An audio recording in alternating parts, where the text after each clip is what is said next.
Hər vaxtınız xeyir olsun dəyərli tamaşaçılar. Sizinlə Mətanət Əliyevadır studiyamızda. Bakı vaxtıdır.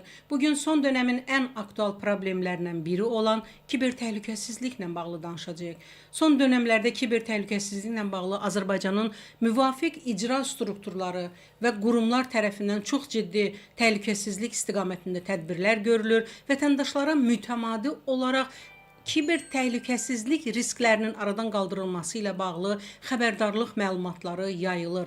Biz bunu təqdir edirik, amma mövzunu gündəmə gətirməyimizin əsas səbəblərindən biri odur ki, problem öz aktuallığını saxlayır. Süni intellekt zamanında yaşayırıq, informasiya texnologiyaları yüksək sürətlə inkişaf edir. Belə bir zamanda isə kiber cinayətkarlıq hallarını da artır və bu kiber cinayətkarlıq hallarının artması da bəzən vətəndaşlara kifayət qədər ciddi maddi zərər vura bilir. Bunların qarşısını almaq üçün bugün yaranan bir çox suallarımıza cavab axtarmağa çalışacağıq. Studiyamızın qonağını sizə təqdim edirəm. Elm və Təhsil Nazirliyi İnformasiya Texnologiyaları İnstitutunun Aslan-İsnet Şəbəkə İdarəetmə Mərkəzinin rəhbəri, texnika elmləri üzrə fəlsəfə doktoru Babək Nəbiyevdir. Babək müəllim, xoş gəlmisiniz. Xoş gördük Mətanət xanım. Təşəkkür edirəm. Az əvvəl də qeyd etdim, bugünkü müzakirə mövzumuz kiber təhlükəsizlik məsələsidir və müzakirəyə başlamadan öncə ötən günün açıqlanan bir rəsmi məlumatını sizə və izləyicilərimizə açıqlamaq istəyirəm. Elektron Təhlükəsizlik Xidmətinin ötən gün açıqladığı rəsmi məlumatda bildirilir. Azərbaycanda 12 mindən çox vətəndaşa phishing xarakterli elektron məktublar göndərilib. Gördüyünüz kimi mənzərə, tablo o qədər də ürək açan deyil. Sizinlə bir neçə görüşlərimiz olub və siz təhlükəsizliklə bağlı önəmli islahatlar, tədbirlər görülsə də kiber cinayətkarlar dayanmır. Və onların etdiyi əməllər, cinayətkar əməlləri həm cəmiyyətə, həm də vətəndaşlara ciddi ziyan vurur. Ondan başlayaq ki, kiber cinayətkarların saxta xəbərlərdən necə istifadə eləyirlər? Təşəkkür edirəm.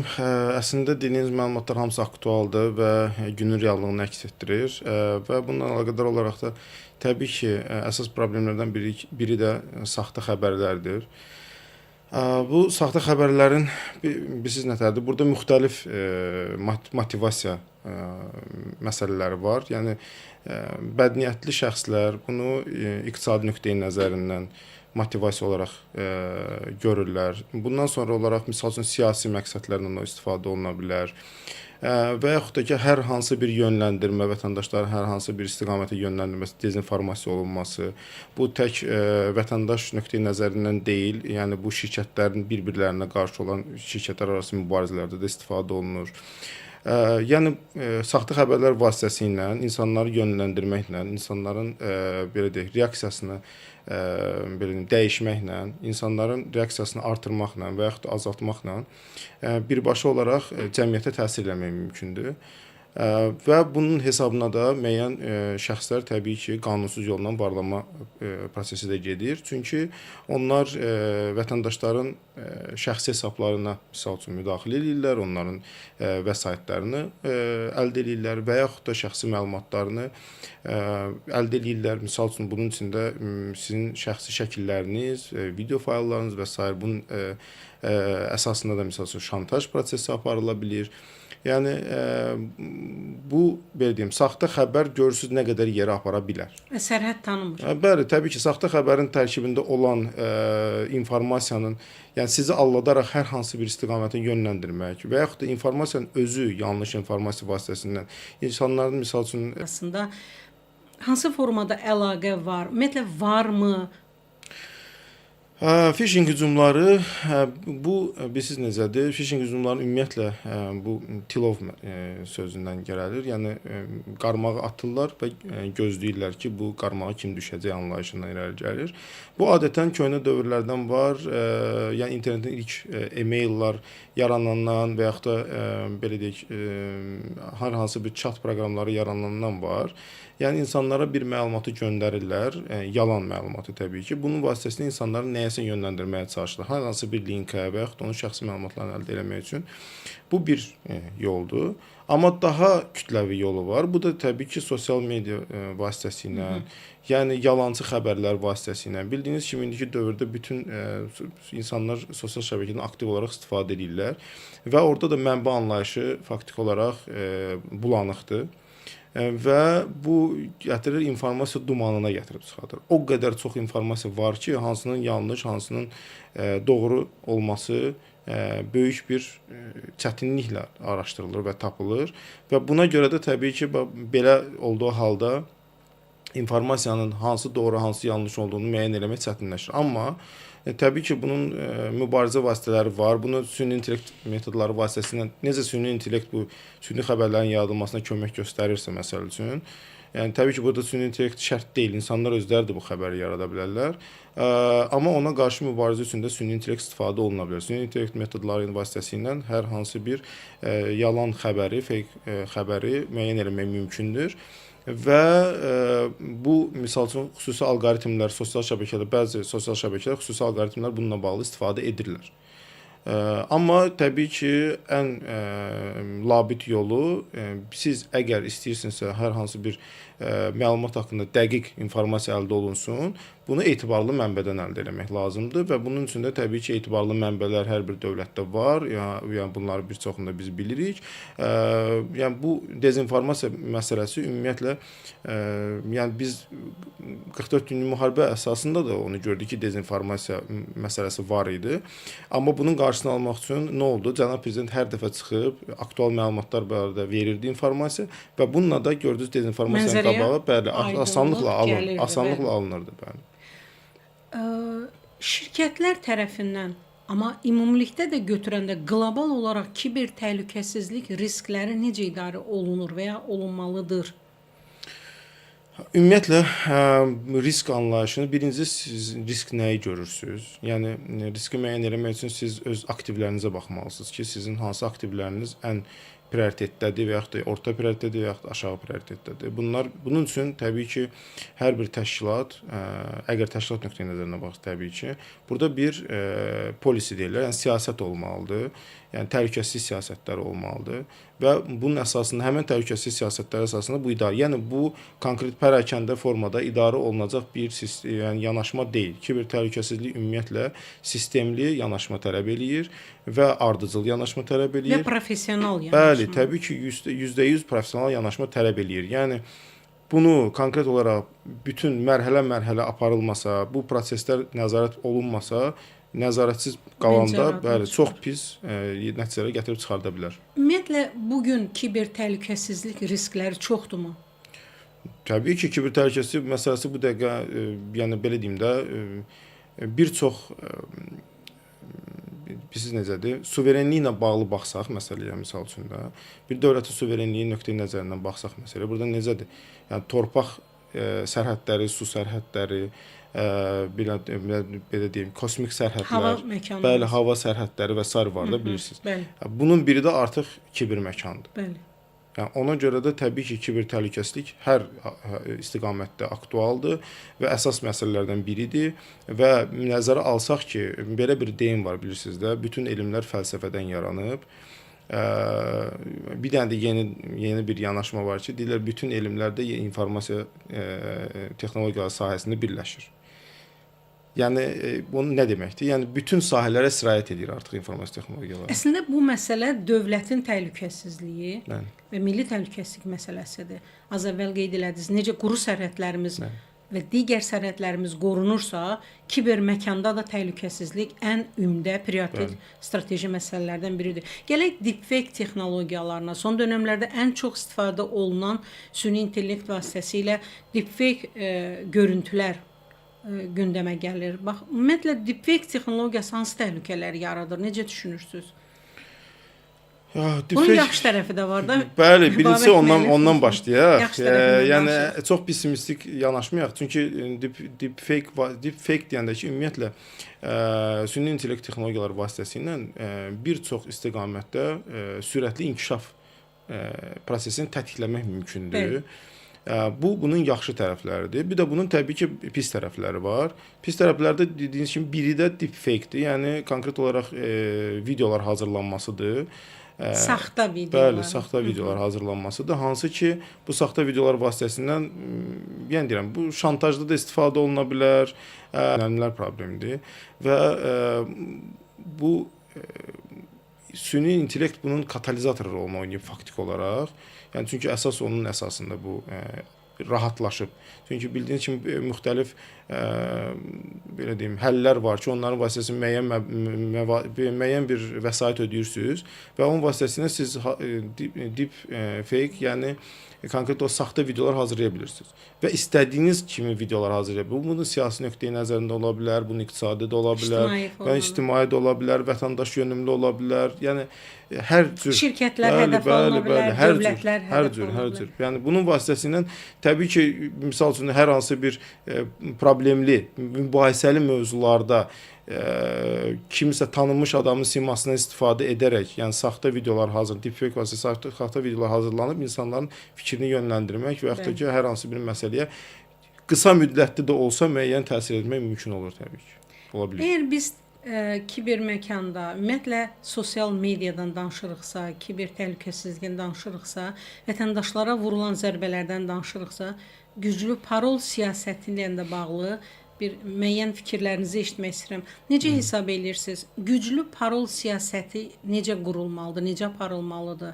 Yəni vətəndaş daha çox nələri bilməlidir ki, daha çox özünü təhlükədən qoruya bilsin? Buyurun. Düz qeyd edirsiniz. Yəni bu bir nətərdir. Güclü parol sistemi, yəni şifrə sistemindən danışsaq, əgər biz belə deyək, sadə şəxslər nöqteyi nəzərindən deyiriksə, hamı özlüyündə məsuliyyətli olmalıdır. Yəni kiber təhlükəsizliyin təməl daşlarından biri məsuliyyətli vətəndaşdır. Yəni hər bir şəxs özünün kiber təhlükəsizlik nöqteyi nəzərindən təmin eləsə, yəni öz təhlükəsi ilə özü məşğul olsa, təbii ki, bir çox problemlər artıq aradan qalxır. Biri də elə phishingdir, məsəl üçün. Və güclü şifrə məsələsi, yəni kiber təhlükəsizlik nöqteyi nəzərindən və yaxud da informasiya təhlükəsizlik nöqteyi nəzərindən ən birinci məsləhət görülən məsələlərdən biridir. Yəni siz 20 il bundan qabaq da açsaz ki, məsləhət nə görülür? Hamı bir şəkildə deyir ki, konkret olaraq güclü şifrə olmalıdır. Və bununla bağlı da bir çox misallar var. Göstərilir ki, necə informasiya əldə olunub. Təsəvvür edin ki, hər hansı bir məsul şəxs, müəyyən bir böyük sistemə giriş olan şəxs öz şifrəsini kompüterin yanında kağıza yazılmış formada qoyub və onun yanına girib çıxan şəxslər hamısı onu görürlər. Yəni bu dəfələrlə olmuş bir hadisədir. Yəni bu təməldir. Yəni necə ki maarifləndirmə siz sağ olun ki, maarifləndirmə nöqteyi nəzərindən bu məsələyə yanaşırsınız və bunun təməl daşlarından biri odur ki, sırf şifrələmə yanaşmasına çox ciddi şəkildə baxmaq lazımdır. Çalışmaq lazımdır vətəndaşlar burada, yəni lap sadə dillə desək, rəqəmlərdən, böyük hərfdən, kiçik hərfdən, simvollardan istifadə eləsinlər şifrə qoyduqları zaman, heç kimlə paylaşmasınlar. Hər bir sistemdə, hər hansı bir sistemə və platformaya daxil olan zaman yeni şifrələrdən istifadə etsinlər, eyni şifrə istifadə eləməsinlər və mütəmadi olaraq da şifrələri dəyişsinlər. Bir neçə mərhələli olsa daha yaxşıdır. Bəli, 2 faktor, 3 faktor identifikasiyalar var. Təbii ki, onlar da yaxşı olar və tokenlər vasitəsilə var və yaxud da ki, telefona gələn SMS-lər vasitəsilə, müxtəlif vasitələrlə bunlar mümkündür. Təbii ki, maksimum nə qədər siz şifrələnmə məsələsinə ciddi yanaşsanız, o qədər də siz risklər aşağı düşür. Çünki bayaqlar dediyim kimi, şəxsi məlumatların əldə olunması da bəzən belə olur. Sizə informasiya, misal üçün, zəng edirlər ki, siz şifrə gələcək, onu bizə verin, sizin sistemə daxil ola bilirlər. Misal üçün, həmən yəni bərpa etmə şifrələri vasitəsilə sizin hər hansı bir sistemə və yaxud da sizin hər hansı bir bulud platformasına, yəni cloud platformasına daxil ola bilirlər və oradan sizin informasiyanı əldə edə bilirlər. Bununla bağlı da faktlar var. Babək müəllim, sosial mühəndislik hücumları. Bəli. Bununla bağlı nələr, nə qədər təhlükəlidir bunlar? Ümumiyyətlə sosial mühəndislik hücumları nədir və necə işləyir bu hallar? Sosial mühəndislik hücumları insanların zəif nöqtələrindən istifadə edirlər. Misal üçün, bir çox insan nə ilə maraqlanır? Ucuz olan, misal üçün, hər hansı bir paltarla və yaxud da əşya ilə və yaxud da hər hansı bir texnoloji bir yəni vasitə ilə maraqlanır ki, ucuz olsun. Bu reklamı gəlir onun vasitəsilə misal üçün daxil olur və artıq bədniyyətlərin yəni belə toruna düşmüş olur. Yəni bir çox məsələlər misal üçün gətirmək olar bununla bağlı olaraq. Ümumiyyətlə misal üçün belə lap sadə verdiyimdə misal üçün sevimli şəkillər göndərilir. Pişik şəkilləri, hər hansı bir canlı şəkilləri, heyvan şəkilləri və insanlar da onun üstünə klip eləyib baxmaq istəyir. Şəkli böyüdüb baxmaq. Klik elədiyiniz zaman artıq linkə klik eləmiş olursunuz. Avtomatik olaraq bədniyyətdə ondan istifadə edə bilir. Yəni bu sosial mühəndislik insanların zəif nöqtələrindən, hər hansı ki orada təhdid görmədiyi nöqtələrdən istifadə eləyərək və yaxud da öz insanların davranışlarından o birisi nədir? Biri mən dediyim birinci variant sadə variantdır. Bu hansı ki hamıya tətbiq olunur. Kim də keçərli oldu. Bir də var öyrənmə. Yəni konkret olaraq şəxsi müşahidə edirlər uzun müddət, onun xarakterini, onun davranışını öyrənirlər, zəif nöqtələrini aşkarlayırlar və onun əsasında həmin sosial mühəndislik deyilir və bunun vasitəsilə insanlara kiber təhdid yarada bilirlər. Tutaq ki, kimsə onun tilovuna düşdü. İkinci mərhələdə nə edirlər? İkinci mərhələdə orada müxtəlif variantlar var. Baxın, burada belə deyim, nüfuzdan salma ola bilər, məsəl üçün. Burada hər hansı bir hesabların, yəni bank hesablarının ələ keçirilməsi ola bilər. Şəxsi məlumatların ələ keçirilməsi ola bilər. Yəni belə deyim, çoxdur. Yəni burada təhdiddir də, bildiyiniz kimi təhdid. Hardan təhdid edə bilirlərsə, oradan da təhdid edirlər onlar səs. Babək müəllim, son dövrlərdə dövlət qurumlarının xəbərdarlıq məlumatlarında daha çox rast gəldiyim bir cümlə var. Təhlükəli linkləri açmayın. Bəli. Təhlükəli linkləri necə tanımaq olar? Yəni adi vətəndaş ona gələn linklərin içərisində hansının təhlükəli olduğunu necə bilməlidir və ya necə bilə bilər? Əslində bu çox məsuliyyətli məsələdir. Çox da yəni asan deyil. Birincisi ondan ibarət ki, tanımadığınız yerdən, tanımadığınız şəxsdən gələn heç bir halda heç bir mesaj, mail və s. digər heç bir şey açmayın birincisi. Lap gördüyünüz, tanıdığınız açandan sonra diqqətlə tekst oxuyun ki, Mətni. Bəli. Oxuyun ki, o mətndə nə yazılıb və yəni çalışın ki, belə deyim, vərdiş halına gəlsin ki, siz tanıya biləsiniz ki, bu adam bu sözləri yaza bilər. Yəni onun yazılış tərzi, onun istifadə elədiyi hərflər, ardıcıllıq və s. bu Üslub. Bəli, o uyğun, yəni o adama uyğundurmu? Yəni bu ikinci məsələ. Sonra linklərə Şirinlikləndiricilər. Bəli, linklərə diqqətli olmaq lazımdır ki, qısaldılmış linklər deyirlər də. Yəni bu məğzi bilinməyən linklər. Onlara çalışın daxil olmayın. Ondan sonra diqqətli olun ki, misal üçün istifadə edirlər insanları aldatmaq üçün. Məsəl üçün YouTube linki göndərdiyini göstərmək üçün güya özlərinin generasiya elədiyi domen adına və bir hissəsinə misal üçün YouTube yazırlar və yaxud Instagram yazırlar və yaxud TikTok yazırlar. Siz də elə bilirsiniz bu TikTokdan gələn linkdir. Xeyr, arxasına baxın, diqqətli oxuyun. Görün odurmu? Yəni ona görə bu bir dənə məsələ ilə bu məsələ həll olunan deyil. Bu artıq vərdişə çevrilməlidir. Hər bir insan bu özündə bu vərdişi formalaşdırmalıdır ki, konkret olaraq bu məsələlərə qarşı dayanıqlıq əldə edə bilsin. Son dövrlərdə süni intellekt demək olar ki, sürətlə həyatımıza daxil olub və istifadədə olunur geniş anlamda. Bəli. Süni intellekt saxta xəbərlərin azaldırmı, artırırmı, yoxsa nəyi tətikləyir? Bu siz o süni intellekt vasitəsilə bu sintetik xəbərlərdə, yəni deyim də bu faktiki olaraq mövcud olmayan və yaxud da bu bilirsiniz nətədir? Bəziləri var bunu istifadə edirlər şəxsi maraqları üçün, hər hansı bir səhifənin misal üçün populyarlaşdırılması üçün. Yalandan mətbuatlara yayır bu clickbait və s. tipli ki, olmayan xəbərdə belə deyim və yaxud da ki, daha böyük, çox şişirdilmiş xəbəri, kontekstdən çıxarılmış hər hansısa bir sözü eləyirlər və bunun vasitəsilə insanları belə deyim, yalançı məlumatlarla ki, onlar səhifələri populyarlaşsın və s. Yəni bu məsələdə nə deyim sizə, bu ən belə deyim, müzakirə olunan mövzulardan biri də elə budur. Yəni bununla bağlı olaraq yəni mən çox danışa bilərik, amma yəni konkret olaraq nəsə varsa, mən Gələk onda son sualımıza. Dövlətlər tərəfindən saxta xəbərlərlə mübarizədə, yəni sosial media üzərindən hansı tədbirlər görülür? O cümlədən də Azərbaycanda, yəni xüsusi təhlükəli saxta xəbərlərin yayılaraq vətəndaşların aldadılmasının qarşısının alınması məqsədi ilə. Yəni bunun üçün hansısa bir konkret addımlar, hansısa bir konkret proqramlar, hansısa bir konkret öhdəliklər, nələr icra olunur? Son zamanlar yəqin ki, hamı bunu görür. Kütləvi informasiya vasitələrində məlumatlandırma periodik olaraq aparılır. Mütəmadi, davamlı olaraq, bəli. Dövlət orqanları tərəfindən aparılır.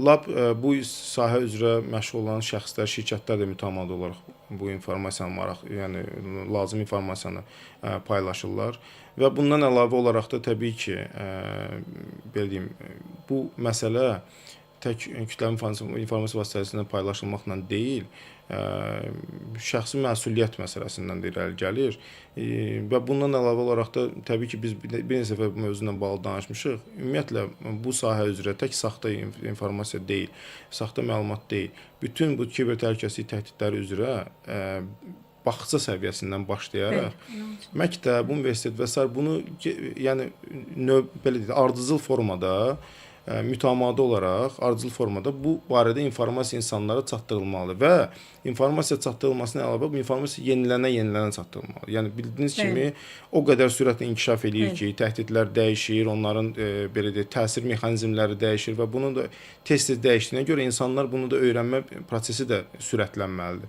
Və buna görə də bu prosesi konkret olaraq realizasiya olunması nöqteyi nəzərindən misal üçün deyim də bu son zamanlarda cənab prezidentin apardığı çıxışların birində deməli rəqəmsal deməli arxitektura anlayışı var idi. Gördünüz orada bütün istiqamətlər üzrə dövlətin rəqəmsal arxitekturasının inkişaf etdirilməsidir. Bununla bağlı olaraq fərmanda imzalandı. Rəqəmsal inkişaf deməli şurası da yaradıldı və tapşırıqlar verildi dövlət qurumlarına. Təbii ki, bunlar hamısı ona gəlir və mərkəzləşdirilmiş olması təklif olundu bildiyiniz kimi ki. Mərkəzləşdirilmiş olduğu halda təbii ki, bunun idarə etmə mexanizmi xeyli rahatlaşır. Çünki sistemlər, platformalar çox olduğu təqdirdə hər biri hərəsi bir risk yaradır, bir situasiya yaradır və buna görə də bunu yəni bir nöqtədən idarə olunması, vətəndaşlar üçün rahat olması nöqteyi nəzərindən və təhlükəsizlik bax bu istiqamət get-gedə daha da yəni inkişaf edəcək və bunun üçün də misal üçün elektron təhlükəsizlik mərkəzi var, kiber təhlükəsizlik mərkəzi var, misal üçün elektron təhlükəsizlik mərkəzi misal üçün vətəndaşlarla işləyir. Sonra misal üçün Sertkovaz var. Onlar dövlət qurumlarına işləyir. Nazirliklərin kiber təhlükəsizlik böyük idarələri var. Kiber təhlükəsizlik mərkəzi var, o da işləyir. Yəni bunlar hamısı ümumi formada Azərbaycanın kiber məkanının təhlükəsizliyinin təmin olunması ilə bağlı birbaşa işlər görürlər. Yəni Azərbaycanda bu kiber məkanı belə sadə gəlməsin. Çünki Azərbaycan vətəndaşların çox böyük hissəsi, yəni 90%-dən çoxu internetlə birbaşa təmasdadır və bu ona gətirib çıxardır ki, bu hamı bununla inteqrasiya elədiyinə görə təbii ki, risklər də böyüyür. Üstəgəl Azərbaycanın coğrafi yerləşdiyi yer də vacibdir. Siyasi vəziyyət də buna yəni şərait yaradır ki, Azərbaycan diqqət mərkəzindədir.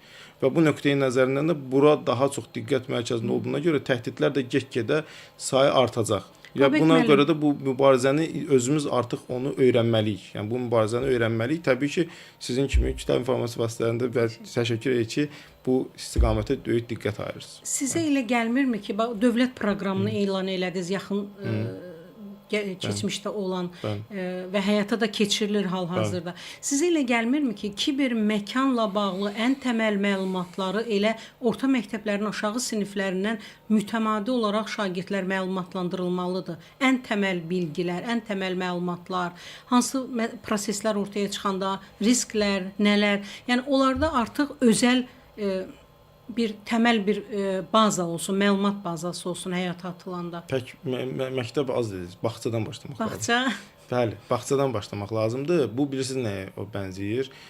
Kiber təhlükəsizliyi misal üçün uşaq vaxtı necə deyirlər ki, da belə də el dilinə əlini vurma, yandıra, cızza məsələsində bu kiber təhlükəsizlik nöqteyi nəzərindən də insanların bu vərdişin formalaşması üçün lap balaca yaşlarından bunu izah eləmək lazım ki, bu məkan təhlükəlidir.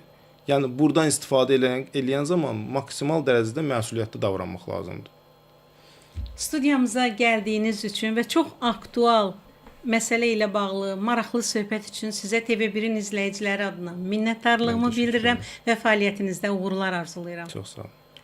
Beləliklə bizə ayrılan zamanın sonuna gəldik. Xatırladıram ki, Bakı vaxtının bugünkü qonağı Elm və Təhsil Nazirliyinin İnformasiya Texnologiyaları İnstitutunun Astasnet Şəbəkə İdarəetmə Mərkəzinin rəhbəri, texnika elmləri üzrə fəlsəfə doktoru Babək Nəbiyev idi. Biz qonağımızla kiber təhlükəsizlik və bu sahədə ortaya çıxan təhlükələr və risklərdən danışdıq. Risklərdən uzaq olmanızı diləmək ümidi ilə sizinlə sağollaşıram. Sağ olun, sağlıqla qalın.